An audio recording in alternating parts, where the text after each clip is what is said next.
I'm Carol Baskin, and this is the Cat Chat Show, and we're here with Merritt Clifton. And Merritt Clifton has been my go-to guy for anything I wanted to know about anything going on with any kind of animal anywhere in the world. And so I was so fortunate to see him at the Sanctuary recently, and now he's out here at Animal Care Expo. And so I just wanted you to talk to our listeners about your life. I mean, you have seen so much happen over so many years. So if you could kind of give us like this overview, and you got an hour, so take your time, this overview of what you've seen in the animal industry, anything that you can tell us, particularly about cat issues, big cat issues especially. Those are the people that watch this, so that's going to be of the most interest. Well, I'll start out by telling you how I became aware of humane work. I was 5 years old, and the Russians had just shot a little dog named Laika into orbit. My father was very interested in the space program, space research, and that kind of thing.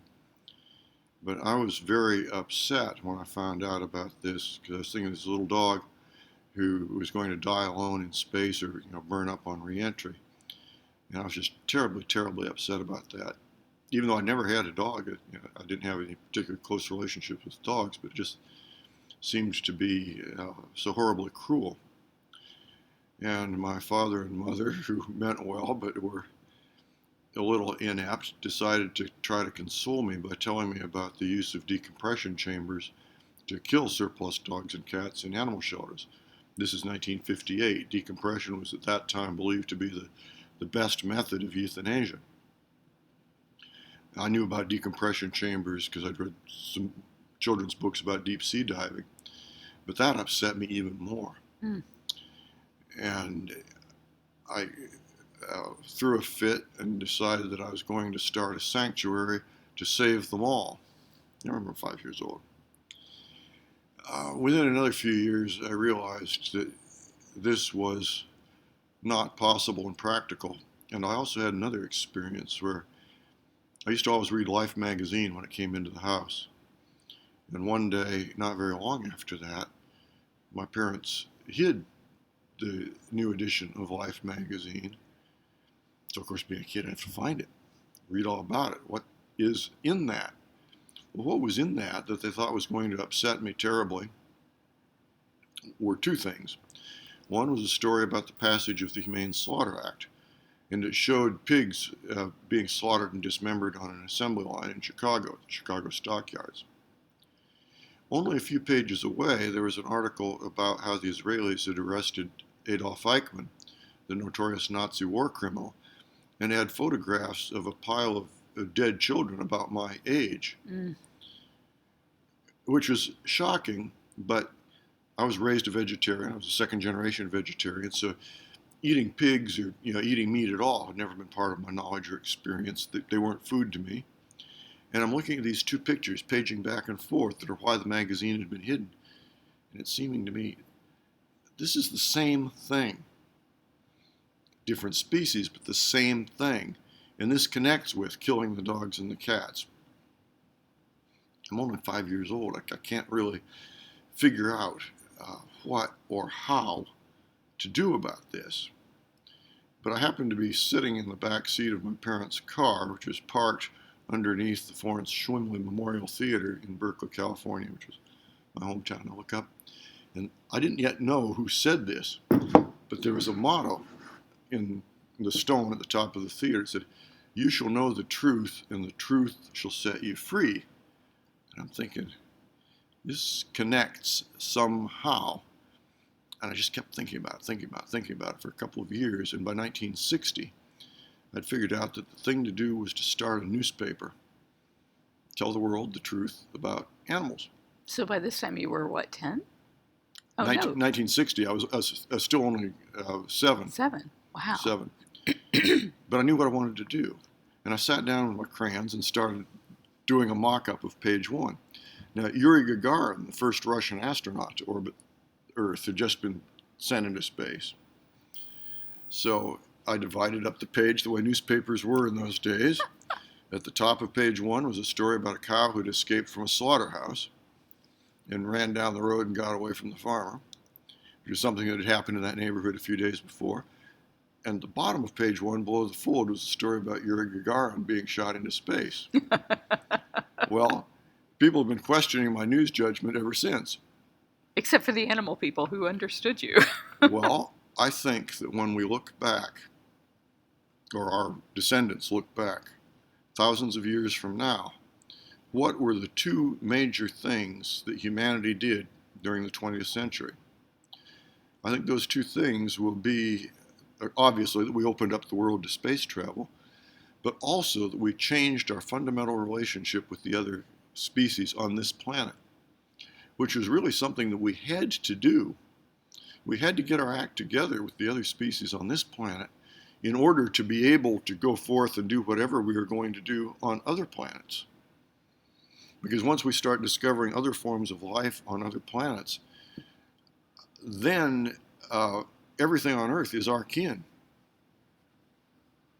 Wow. They're all our relations, and we're their representatives, and we're their vehicles for if they're going to colonize other planets and all the rest of that. In a sense, we're the Earth's reproductive organs, and we take all this other life into space with us, whether we intend to or not. We're going to be taking other microorganisms and so forth. We'll find new habitats. Anyway, I still don't think my news judgment was off. I think I didn't really understand what I was doing, but I think the news judgment was basically okay. I went on to get into journalism. Did you study that in school, or was that something that came naturally? I passed for 18 and got a newspaper job when I was 15. And one of my jobs was to open the mail. The little man on the totem pole opens the mail. One day, an announcement comes in for a preliminary meeting for the first Earth Day. And being a smart-ass kid, I say, hey, there's going to be an Earth Day. Take a Claude to lunch. And the editor kind of looks up and says, all right, smart-ass. That wasn't what he called me. You go cover it. Nobody else wanted the environmental beat in those days. This is in the 1960s. The environmental beat really doesn't exist. And when it did exist, it was called the poop beat. Only poop's not the word they used, because that's basically what you're covering. You're covering waste products. I did the environmental reporting, and later was one of the founding members of the charter member of the Society of Environmental Journalists, which is now one of the leading, best respected environmental journalism organizations. But all the while, my favorite part of the environmental beat was I was getting to write about animal issues. And was this primarily how, I'm guessing at that point in time, maybe how the chemicals were affecting wildlife, or? A lot of different things. The introduction of the Endangered Species Act. The U.S. was still involved in commercial whaling at that time. Oh my gosh. And I went out to the Point Richmond whaling station and did a sort of a recon around there. And they'd actually killed their last whale, but nobody knew it yet. They hadn't yet closed down. So things like that. The decompression chamber was finally being abolished in the city of Berkeley in 1972. And I didn't get that one into print, but I was present when the decompression chamber was abolished, and a woman named Stitt was instrumental in abolishing it. I was the first one to interview her after that, and I wrote the article, but I couldn't find a home for it. Mm. Anyway, I really got thrown into the lettuce patch and got to cover animal issues pretty much full time when I landed in Sherbrooke, Quebec. Or I should say the Eastern Townships. I was working for the Sherbrooke Record. And they put me on the farm and business beat. Now, what farm and business beat means to a rural newspaper is basically agriculture, environment, wildlife, except for hunting and fishing and trapping, because they have their own columnist for that. So I was getting to go out and research animal issues pretty much full-time, all the time, living on a farm through my first marriage, a lot of exposure to animals that way. And were you finding it to be controversial because you had a different opinion toward how these animals should be treated than probably a lot of the farms that you were having to interview? Well, that was the odd thing. In Quebec, it would have been different almost anywhere else, but in Quebec, they didn't feel threatened by the animal rights movement, which was getting to come along because they'd never heard of it, hadn't yet reached there. They did have a tradition of some vegetarian saints. So when it was discovered that I was a vegetarian, the assumption was that this was for religious reasons, and I was some kind of a holy man, and I was treated very, very well by the Quebecois. I mean, just about without exception. And this was right at the height of the language issues, Quebec wanting to separate from Quebec, the election of the Parti Québécois. And being a vegetarian back then was such an anomaly. I mean, you were like, It was I very, can't even imagine how small that percentage was at that time. but as I say, I was treated very well and with a great deal of understanding and sympathy by the Quebecois. And nobody before had really written much about the humane side of animal treatment, but factory farming was just coming in. Small farmers were being bought out, consolidated. This was a period of time when 3 out of 5 farms in Quebec went out of business during the years I worked for the Sherbrooke Record. And one of the things that the community deplored about the factory farms was the way that the animals were being treated as compared to how animals had been traditionally treated. Now, there was a lot of bad stuff that went on traditional farms, and I'm certainly not oblivious to that, but it was of necessity on a smaller scale. It wasn't thousands of pigs, it was a few pigs. Big cats got into the picture pretty early, because where we were, right along the Vermont-Quebec border, there were a couple of different operations that were involved in trafficking exotic pets back and forth across the border. Which way were they going? Both ways. Really? Both ways. The way the racket worked, the animals would be bred in Quebec, where there was no regulatory, there was not even a humane law in Quebec at that time. There was the old British Empire Act of 1893 that was practically totally unenforceable. And that was it. And that was a carryover from before Canada separated and became an independent country. So there was no provincial regulation at all, and nothing that pertained to, Canada had no Endangered Species Act yet. So there was nothing to interfere with breeding exotic cats. The market was almost entirely on the U.S. side of the line. So they'd be trafficked across the line as kittens.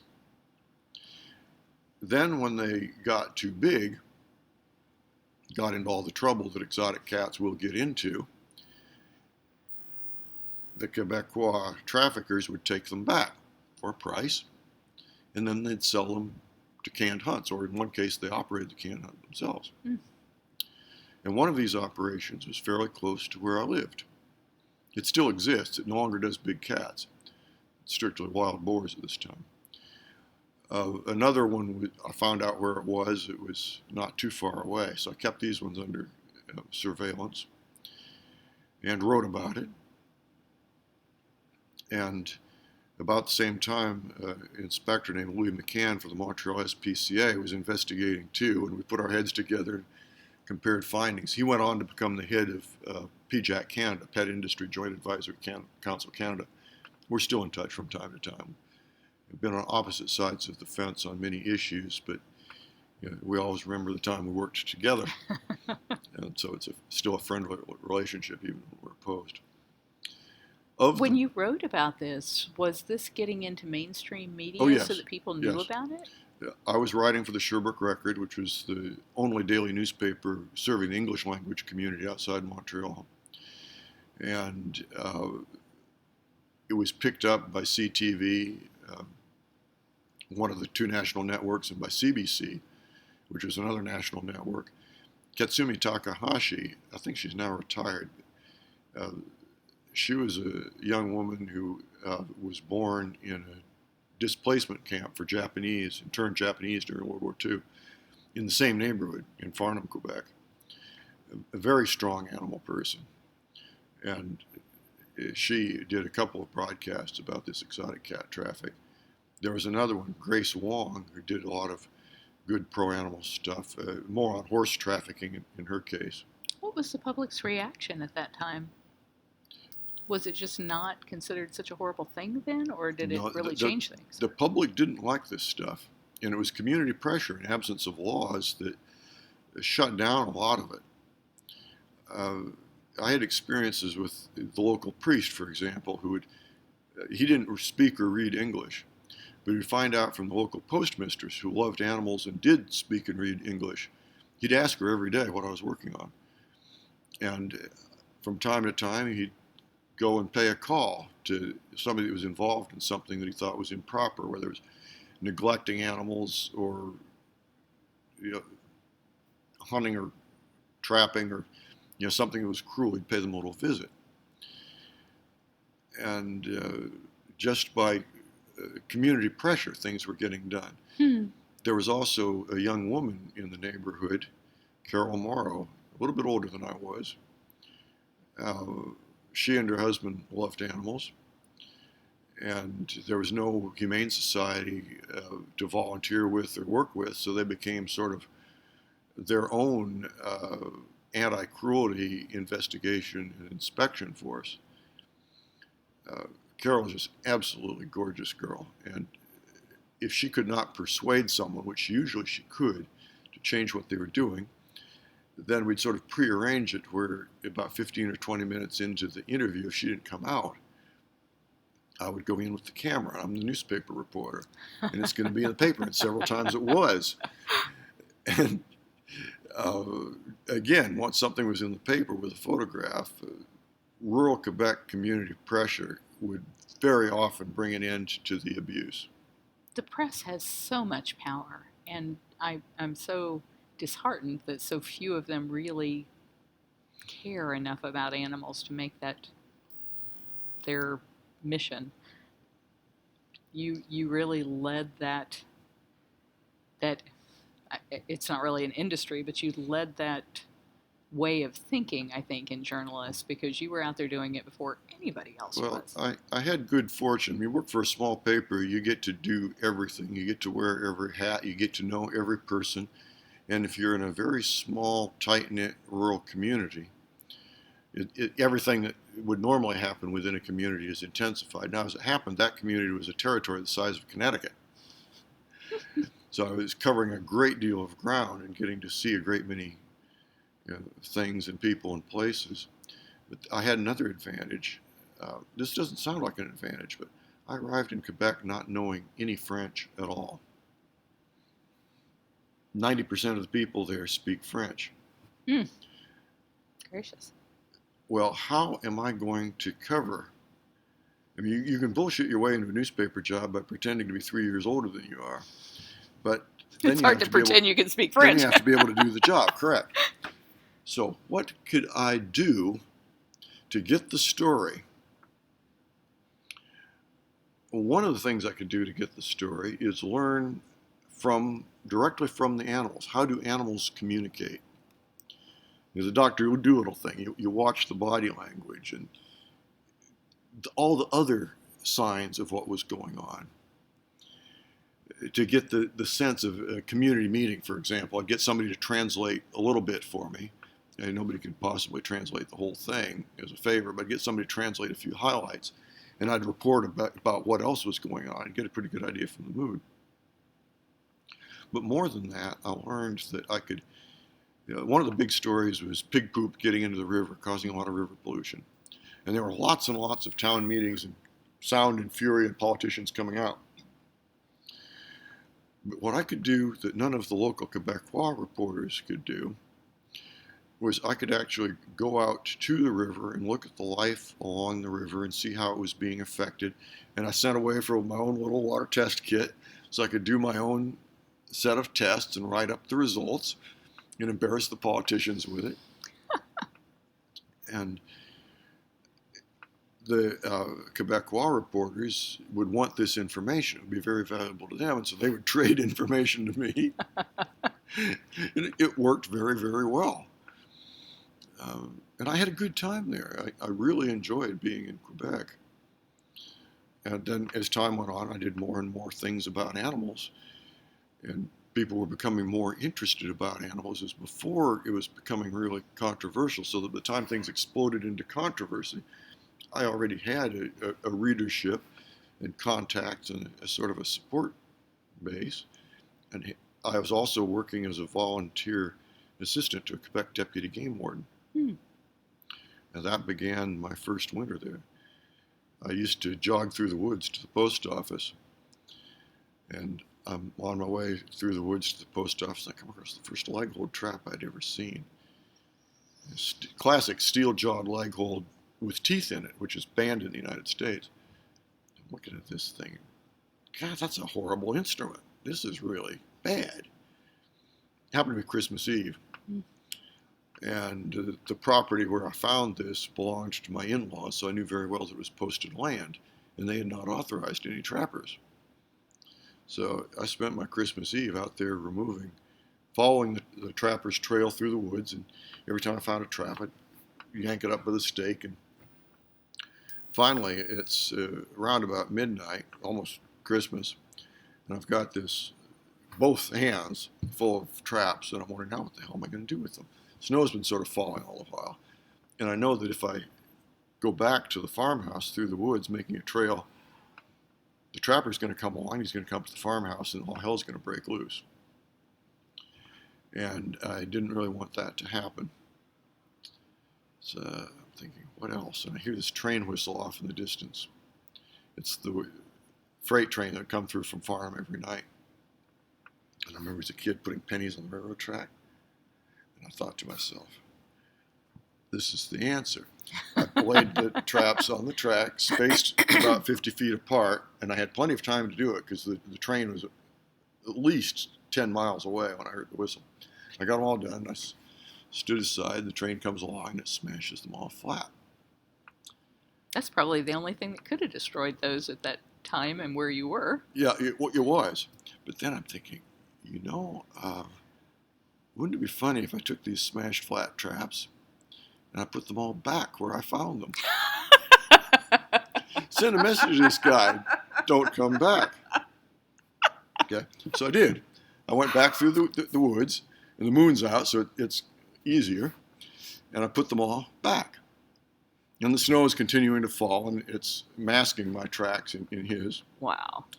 And at that point, I went back home. That's hysterical. And then I went the day after Christmas, I went to see the local game warden, and it turned out he was getting on in years. He needed somebody to be his leg man to go out and find and dismantle illegal trap lines. So I actually got authorized to be his assistant. I did that work for another 12 years. But what a great Christmas for those animals that didn't get trapped that year. That wasn't all. The next day, the day after Boxing Day, the post office is open again. And I jogged down to the post office, and the trapper turned out to be the local building inspector, a guy that I actually knew fairly well as a building inspector, but I didn't know that he was a trapper. And he's holding court in this old post office with a pot-bellied stove. I mean, you've probably seen it on greeting cards a zillion times. He's holding court about how he went out to check his trap line, and the loop guru had been there and with superhuman strength had crushed his traps fat as a pancake, and here they were. And you started this whole... Well, I didn't have any idea what he was talking. I mean, I knew what he was talking about, but I didn't know what he was talking about in the sense of what's the loop guru. So I say, Romeo, what in the hell is the loop guru? The loop guru, it turns out to be the Quebecois werewolf, who's sort of a mixture, a cross of Manitou, who's a traditional Native American god, and the old world werewolf legend sort of smushed together into one. And all the while he's talking about the loop guru and he's crossing himself. And I said, Romeo, you're full of shit. There's no such thing as a loop guru. Well, he told me I'm a California squarehead. And he was good-natured, mind you. But here in Quebec, they have a loop guru, and don't go into the woods at night because the loop guru is on patrol, and here is the evidence. And I'm thinking to myself, well, on the one hand, I've just been made the assistant to the deputy game warden, and the community's going to know about that. But on the other, they think I'm a city kid bumpkin from California. I don't know from nothing. But they're afraid it's a good cover. They're afraid of the loop guru. Okay, so I can use this. everybody in the community knew that I was a marathon runner. I'd be out every morning training on the roads. And if I saw an illegal trap line, which was all the trap lines because it was all posted land there, then I would go off the road and remove the trap line. They all knew that. That was not a secret. But meanwhile, what I would do when I found a serious trap line, something that was set for beaver, lynx, or raccoon, as opposed to snares that I could easily pull out that were set for coyote and fox and close to the roadside, then I would make sure that I walked only in the trapper's footsteps or walked along the top of a log or a rock or something. And that was the work of the loup-garou. And nobody wanted to mess with the loup-garou. Wow. Finally, 6-7 years later, it's been going on this while.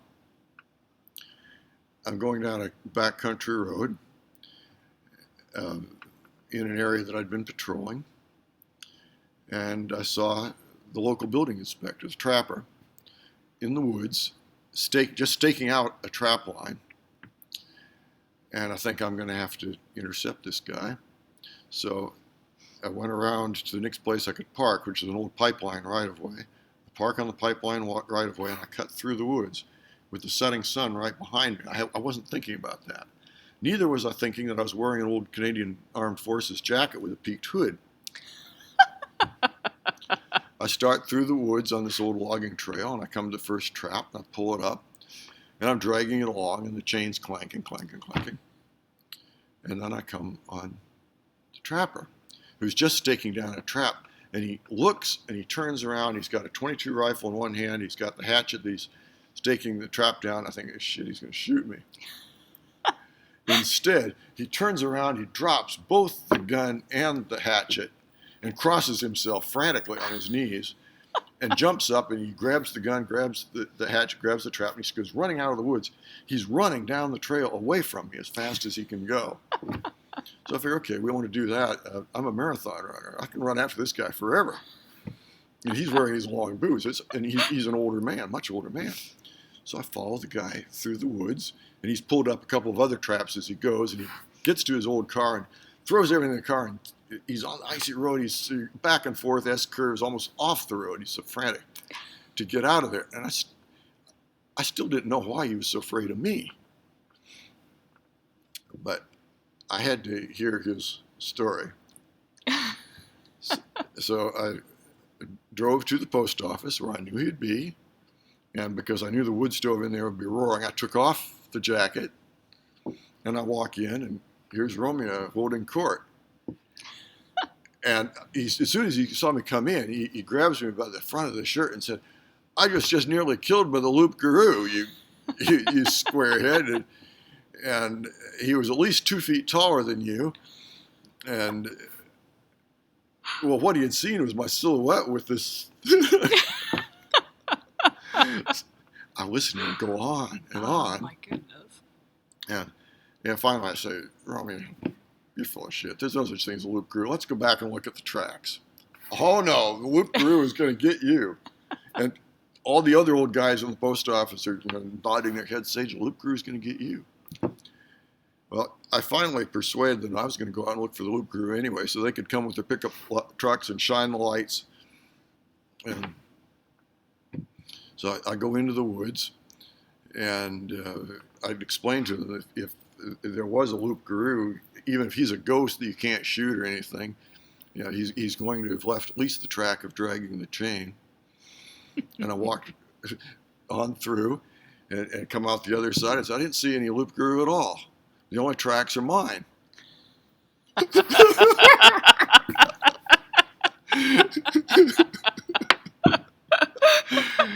And you were truthful. Yes. Oh, I didn't tell gosh. them any lies. So anyway, the loup-garou continued to patrol that area for another 5 years or so until I moved away. And by that time, the warden I worked with had died. That's a great story. Oh, gosh. Yeah. So where did you go next in your career? Well, from Quebec, I went to Connecticut and was news editor of Animals Agenda for four years there. And then coup d'etat at the Animals Agenda magazine, and left there and co-founded the Animal People newspaper and ran that from upstate New York for 4 years, and then relocated across the country to Whidbey Island, Washington. And then another coup last winter. The Animal People newspaper is no more, and I'm no longer with Animal People, but I've started Animals 24/7 to continue to report the news of the animal protection world worldwide. I always thought that you were a much larger staff because you cover news in every corner of the world. How do you gather that much information? Because it's just you writing, right? It's just me writing. I have a longtime assistant, uh, Abenaki woman, Kathy Chopla, who I first met. She was the gardening columnist for the White River Herald in Randolph, Vermont, and I was working for a couple of farther north newspapers, the Enosburg Falls County Courier and the Vermont Vanguard Press out of Burlington. And Kathy, whenever she spotted things that she thought would interest me, mostly about animals, she would tip me off. She was already partially disabled at that time, later became fully disabled. And at Animals Agenda, I'd hired her to do book reviews. And then at Animal People, I hired her to do online research. She'd reached the point where her life is really her bedroom, much more circumscribed than the poet Emily Dickinson. But her world is everywhere that she can reach. And every day she scans all of the English language newspapers she can find around the world. Anything that she thinks will interest me, about 50 items a day, she organizes into a fashion where it's very easy for me to file it in my own online archives and sends it along. So that's the preliminary level of research, and then I take those things and make contact with the sources who may give me additional information or additional angles or whatever, and then follow up. So I have a very valuable assistant, and then lots and lots of contacts, people around the world who send in information, ideas, complaints. I come to big conferences like this one and network as much as possible, pass out a lot of cards. So somebody runs across something, they will send it. The hard part is not finding enough material to cover. The hard part is deciding what doesn't get covered. That's a killer. I bet that would be. One of the advantages of going to online, Animals 24/7, is being able to get a lot more material out there a lot faster. Because every story that I feel like every story that I don't write is a change that's not being made. It's animals who are their distress is not being relieved. If they're dogs or cats and they're in the United States, they may be rescued regardless of anything I do. But if it's a bigger picture issue, an issue in the developing world where there's a rabies outbreak or some other situation that people don't know how to handle. I always used to tell people at Animal People that the only rolled up newspaper to use is a copy of Animal People when you go to talk to the politician. Because even if it's got no local attention, the idea that it's got some international attention, I've seen that have a colossal impact a number of times. Online, I think it's going to be much the same, except they'll have to print it out to take the copy. But they can also take their laptop and set it up in front of whoever it is and click up and, hey, it's on screen. It's like you're on candid camera. The world is knowing what you are doing. And frequently when we do presentations, what we do is we do screenshots of the article showing, it got this attention. So by you having those available immediately, because you're not having to wait for the next cycle of the printed paper, right. It's great. It's already had a few positive effects, and I expect we'll have many, many more. Often, sometimes what we're up against is corruption, which can be hard to deal with because it's the corrupt guy's livelihood a lot of times. But when we're up against ignorance can be cured. Stupidity can't, but ignorance can be. And often the cruel thing that is being done out of lack of knowledge of the alternatives. Like here, when we were using the decompression chamber. Uh, that was in an era before high volume, low cost spay neuter even existed. Introduced that, and not only the decompression chamber, but then the gas chamber is on its way out. And even doing the needle euthanasia is on its way out because the numbers have come down so very, very far. Another thing that I did very early on when I was in university, I sort of fell by accident into peer counseling Vietnam War veterans who had just come back and had a lot of problems. And I developed a reputation as being pretty good with the guys who were going berserk or threatening suicide or whatever, basically because I didn't freak out. I just get them to drink a beer and tell their story, and a lot of times that's all they really wanted. And then I get them to start writing it down. I teach them how to write it down. Well, one of the guys that I was working with very closely in doing this kind of work was an employee of the Peninsula Humane Society. And he was the guy who held the animals as they were receiving the needle injection, because Peninsula was one of the first to go to that. And over a couple of beers one night, I learned that everything that was going on inside those non-vets was going on inside Bill too. But he didn't have anybody to tell about it or share it with. There were no peer counseling groups for shelter workers. They either had to hold it in or disintegrate, and a lot of times they did both. Compassion fatigue probably hadn't even been coined yet. The term had not even, and post-traumatic stress syndrome had not even been coined. But at that point, I came to realize that doing the peer counseling with the non-vets was actually therapy for Bill. And the whole thing was the same reaction that I'd had years earlier as a child. As a 5-year-old, I had again as a 19, 20-year-old. That, this is something horrible. We have to get back to changing the realities that these people live in. They're having to do this work. They're not the horrible people who are killing the animals. They're the people who are trying in the kindest way they can to deal with the mess that's made for the rest of society. Well, I wander around Robin Hood's barn with the stories, but one day Bill and his wife brought me to see if I could help her. A young woman who was the most strung out drug addict I'd ever seen, way worse than the non-vets. She was a shelter worker. And she had started fairly young and had reached that point of total burnout. And in those days, there was a fairly high rate of drug addiction, alcohol abuse, and suicide among shelter workers. And she was also in a very abusive personal relationship. She had been badly beaten a couple times by her boyfriend. And he was so withdrawn, wouldn't look anyone in the eye. And I couldn't do anything with her. I learned that she wrote poetry and was pretty good, and I managed to get some of her stuff published. So there's a tiny little bit of communication, but not very much. Okay, let's flash forward. My thought the last time I saw her was, of all the people I've ever known that I would expect to read about somebody finding their bones in a ditch, she's like the top of the list.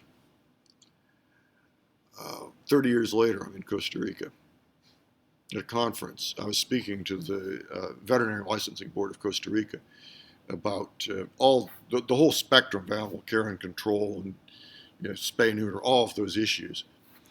Actually, Gerardo Vicente is here at this conference, and he's the man who invited me to speak. The lunch break, there's a woman about my age I hit it off pretty well with. We're talking. I noticed her name tag. Same name as that young woman in San Jose. And I said, were you ever working for the Peninsula Humane Society?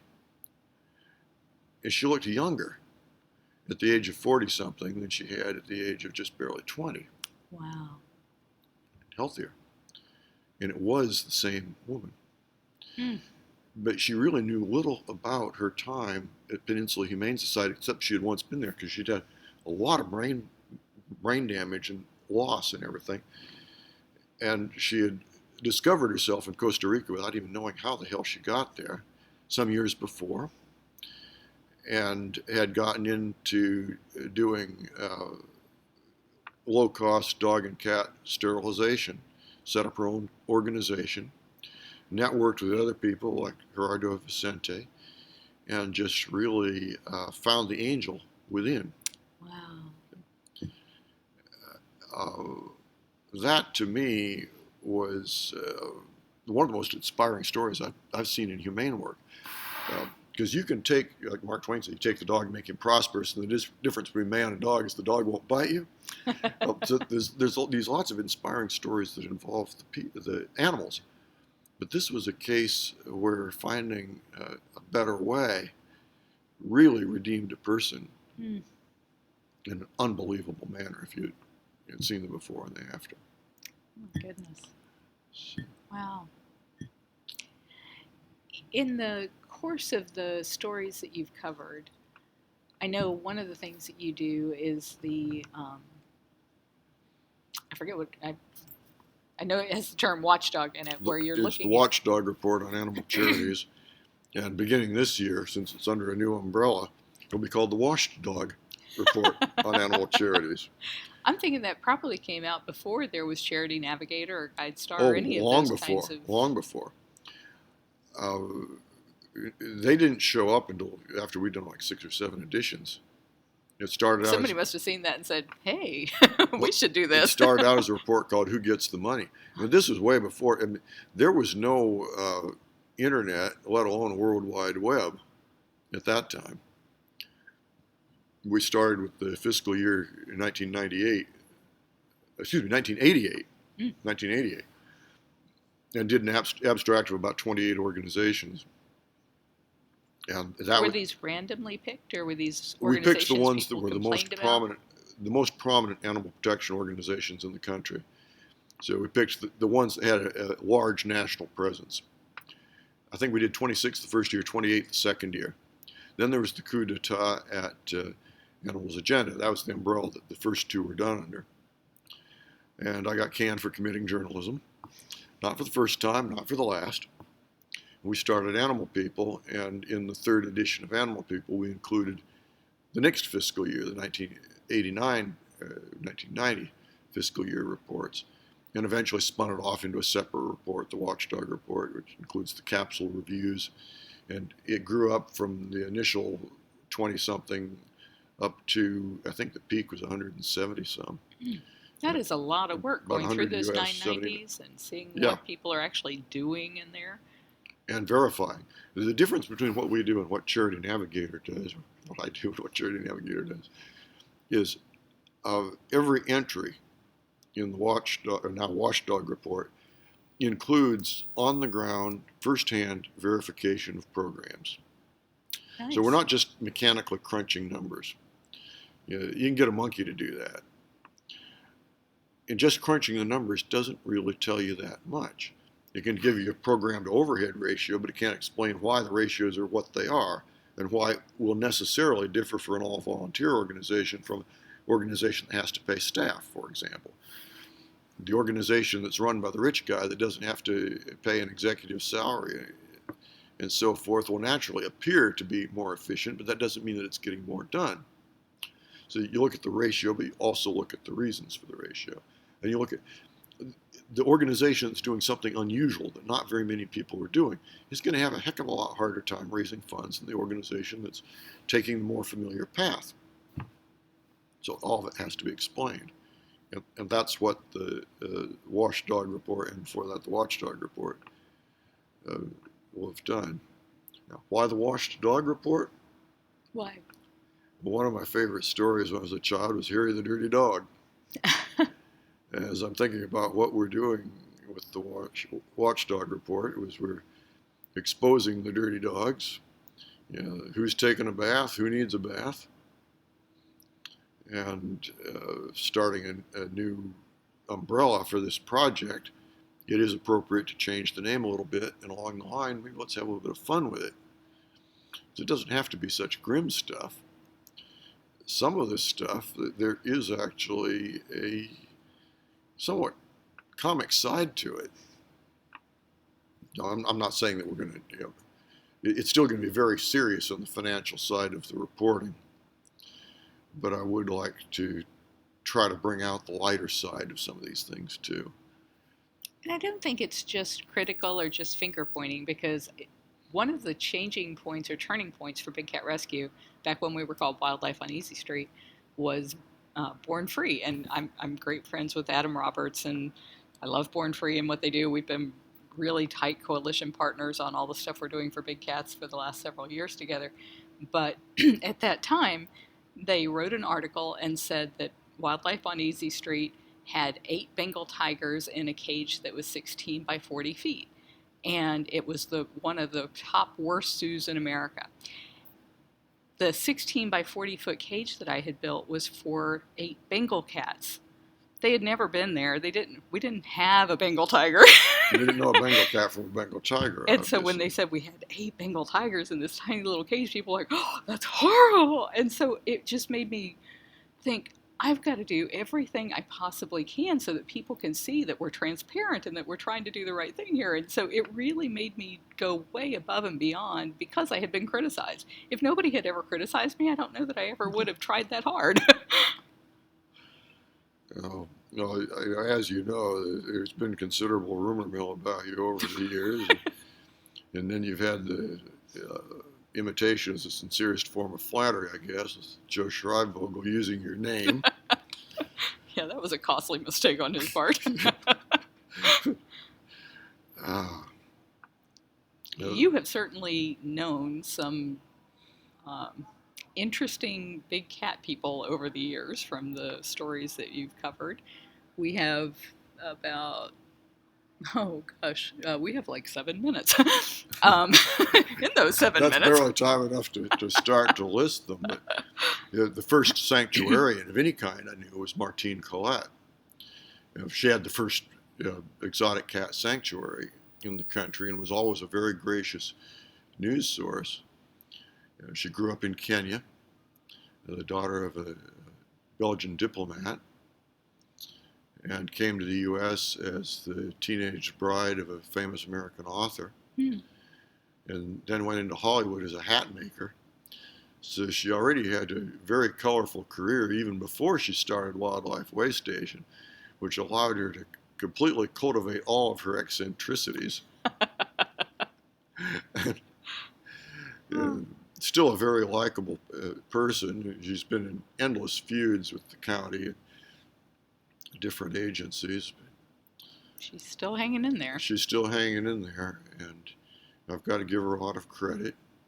I've had a few disagreements with her over the years, but I still like and admire her a great deal. And one time I was talking with her about her extreme eccentricities and so forth, and she said, "What kind of woman do you think it takes to create something like this?" Pretty much case closed. It explains it all. If she hadn't been such an unusual person, she would not have even tried to do something like that. That was a huge undertaking, and still is. There's a lot of animals out there. I don't know what the numbers are, but they're way down. I think it's about 160 now from what it once was. Wow. They haven't been allowed to bring in new ones. But that was sort of the original model for all the others that have grown up since. And many of them, after I visited yours, which is by far the biggest and best that I've visited, Thank you. I was ticking off the number of big cat sanctuaries that I've visited over the years, and which I thought were the best, the ones that were not so good, and so forth. And about half of them no longer exist. Wow. What would you attribute that to? I mean, is it because there's not as much need now, or were those founders that have since died or gone bankrupt or whatever, so that's why? There's maybe a little less need because the Shambhala Act has been very effective. Yes. But an awful lot of them just got in way over their heads, either financially or personally. Some, frankly, just went insane. That's easy to do. So there's around a dozen, I think, that are still going that I've visited. But we're all getting so old. It's Well, scary. you're the young one. You're the baby among them all. If you compare yourself to Martine and to the Tiger Haven lady, I don't actually consider that one to be that good. The Kings uh, Valley of the Kings Sanctuary. You're younger than all of those. Yeah, actually, when I look at a lot of those places, I think that's the age of my And, mother. I would and not want my mother running a big Tippy cat Hedren is up there. sanctuary. Tippy Hedren with Shambhala is up there too. I go back with Tippy, by the way, a long way. I was an extra in the Birds. Really? My father was the principal of Potter's School, where a great deal of it was filmed. How about that? What a small world. Well, sometimes it is. The AHA set rep for that film was Mel Morse, who later was the president of the Humane Society of the U.S. And for people that don't know, AHA is the American Humane Association. American Humane Association, which And they monitors screen monitor. production, right. So I met Mel Morse, and Mel Morse was standing right beside Alfred Hitchcock when Tippy Hedren stuck her hand into the cage, and the raven that we'd all been warned not to go near took a nip out of her hand. There was blood all over, and she jumped backward, and her butt slammed into me because I was standing right back of her. So she has her version of that story, but I guarantee you that's not the way it happened. I was right there. And my brother was on one side of me, and my friend Michael Piazzi on the other, and all three of us were where we weren't supposed to be, but we wanted to see the bird. Oh, come on. You wanted to see the pretty girl, not the bird. We were too young to be interested in the pretty girl at that point. Besides, we all loved Suzanne Plachette. She was a wonderful teacher. She was just sort of a natural school teacher, as well as an actress. We didn't know she'd never been a teacher because she acted like a teacher. And she was right there too, and she immediately started herding us away. And Mel Morse and Hitchcock was in full fury, very upset because Tippy had been told, the same as all the rest had been told, do not. And she was trying to pet the bird. You imagine how mad she'd be now if somebody tried to pet the cat. Yeah, it would be exactly the same thing. And Morse is yelling at both of them. Morse was actually a fairly old man even then. He was the oldest head of HSUS they ever had, and I think he was probably about 60 at that time. So he was a little bit older than Hitchcock, and he was taller than Hitchcock, so he's leaning over. It was really quite a scene and quite memorable. Mm. And it stuck in my mind for years before I ever found out that it had become famous. I never knew that it was a famous incident until just recently. Was it because of her movie that came out, The Girl? Yeah. Then I started reading the accounts of her version. That wasn't it. She has this idea that she didn't know there were going to be live birds used. Well, we'd already been filming with live birds for several days. When we were kids, we knew they were live birds.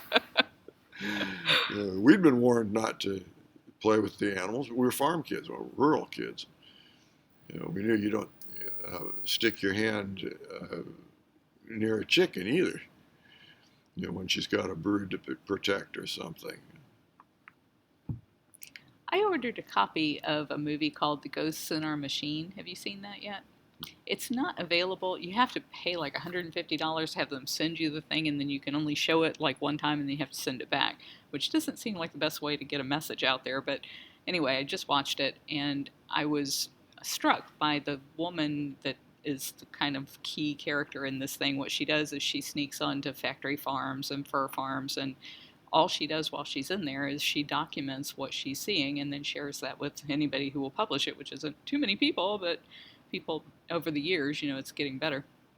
And one of the things that she was doing was the fur farms, which was of particular interest to me. And you were talking to me yesterday and saying that the fur farms that are in the United States anyway, that what, from your knowledge, that it's mostly not cats, which was Mink and very fox. comforting.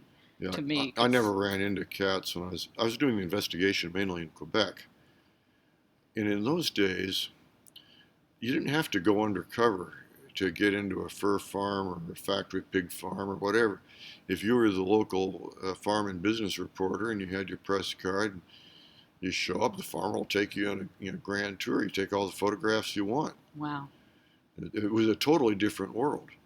Yeah, that won't happen today. It won't happen today. At least you won't see the back end of those things.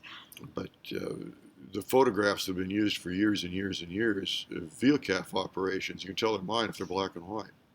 That was a roll of 400 speed Ilford film that shot for the Enosburg Falls County Courier on an investigation.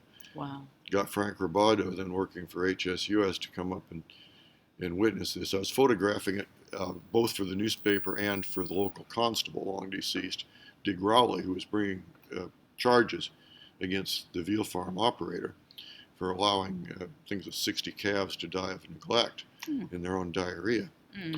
So I did the evidentiary photography on that case. Then Frank Roboto came up, and I had a couple of spare rolls of film, and I gave him some of those to take back and develop for HSUS.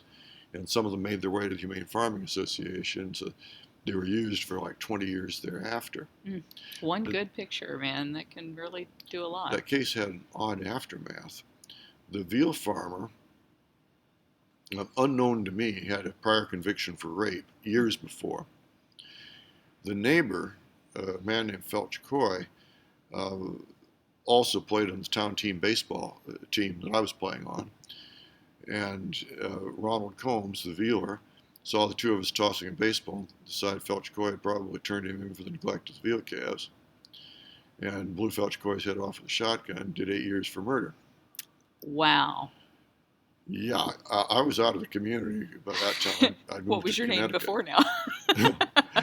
Well, it was a case of mistaken ID. Felch Coy was not my source. And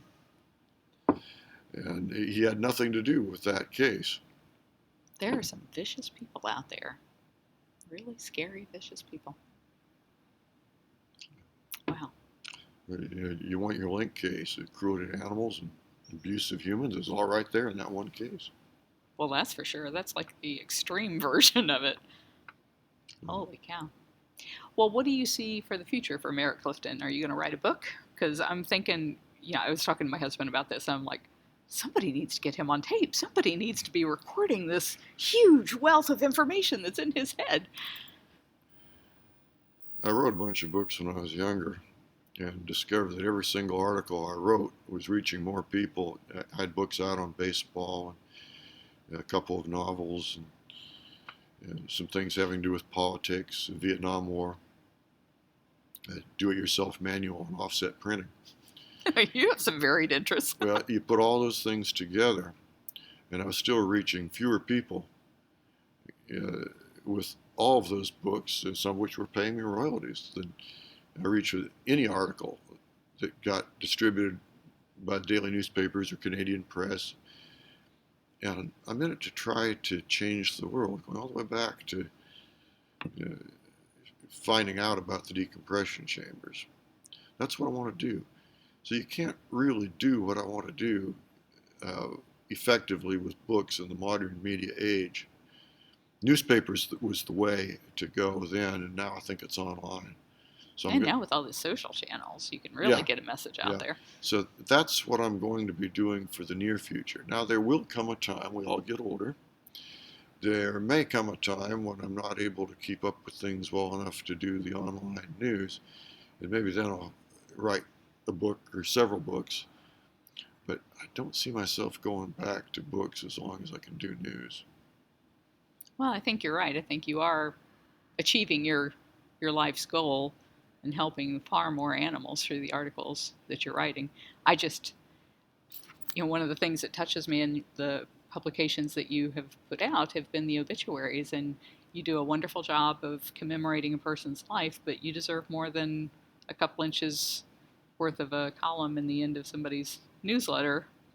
So I hope you do document what has been an absolutely amazing life, and I'm going to get all teary-eyed talking about it, but it really needs to be told, and I hope that you will find the time to tell it. And I think that when I do, if and when I write a book or a series of memoirs, they'll be funny. Well, you certainly started out with a funny story about the... There's enough grim things been written about animals. God knows I've written a lot of them.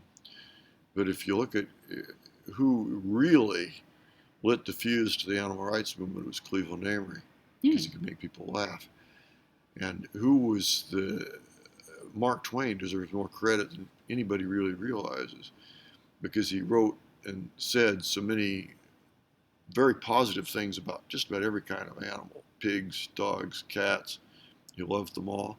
And he did some pretty good, along the way, investigative reporting pertaining when in Innocents Abroad. If you were to go through the Innocents Abroad, what somebody did, that was his first big successful book. And they pulled out all the passages about animals and put them together and made a different book out of it. Oh my. Came out a couple of years ago. And at the end, they added a few things he'd written from other books.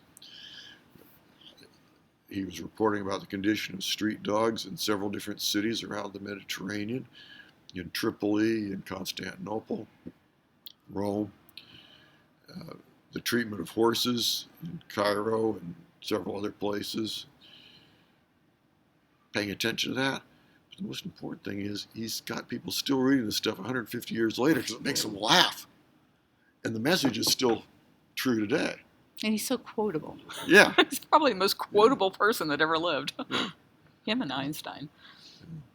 Well, so he's a role model for journalism. You know, he also said a phrase that I stole and I use it a lot: get your facts first and then you can distort them as you please.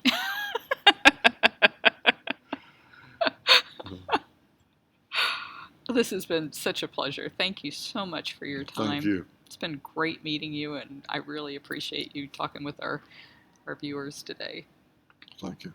All right. Well, this has been the Cat Chat Show. You can find us at catchatshow.com, or you can find us on iTunes or Stitcher Radio.